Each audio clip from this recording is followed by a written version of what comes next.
Živjo, jaz sem Urban Praprotnik, tekaški trener Intersport. Vas mogoče zanima, zakaj si je smiselno učiti tehnike teka?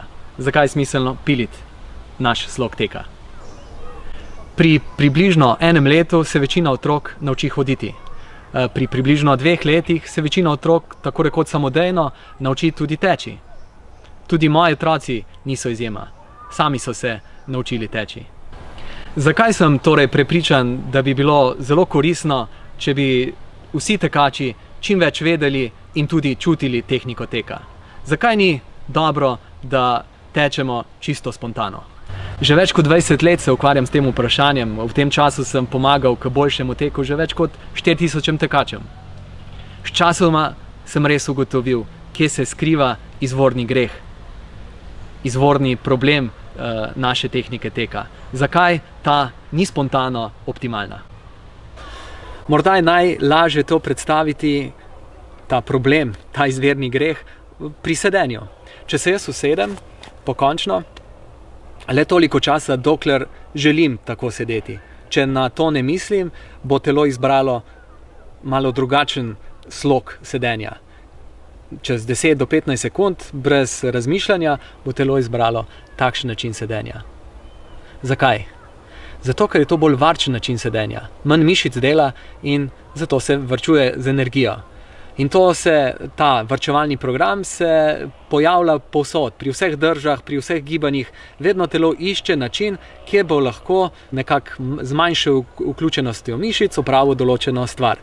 In to je enako pri teku. Problem pa je, da ne tečemo več tako, kot smo tekli včasih. Naši predniki v paleolitskem obdobju, to je 95% našega časa obstoja človeka, anatomsko modernega človeka, so ljudje, naši daljni predniki, tekli, hodili vsak dan velike razdalje, med 6 in 16 km. V tem času pa niso tekli po asfaltu, niti ne po makadamskih poteh.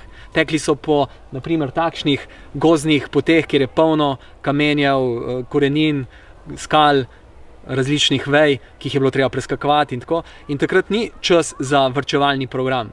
Takrat je treba biti pri stvari, teči aktivno stopati na tla, paziti, da si ne zvijaš gležnja.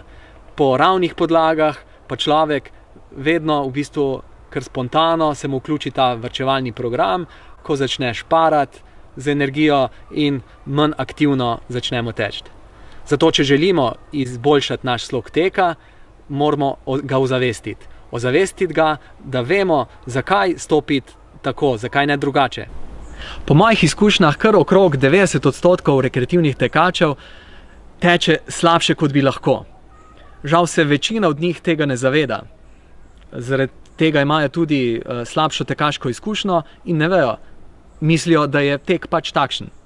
Bolečine v kolenih, kolkih in tudi v hrbtenici, vzrok za njih je velikokrat v slabši, trši tehniki teka. Z bolj elastičnim slogom teka pa tečemo drugače. Tečemo v bistvu bolj lahkotno, počutimo se, kot da smo za 5 do 10 kg lažji in tudi manj utrujeni smo. Kajti svežina, ki jo dobimo z lahkotnimi, hitrimi koraki, je ta, ki nas dela večje uživače v teku. Največji tekaški dosežek je, ko vzljubimo tek. In s pomočjo izpiljene, dobre tehnike teka je to veliko lažje. Vabim vas na moje tekaške delavnice, 3-urne tekaške delavnice ali na individualni trening tehnike teka, pa tudi na skupinske treninge, kjer se trudimo tudi izboljševati naš slog teka. Želim si, da se kmalu srečamo.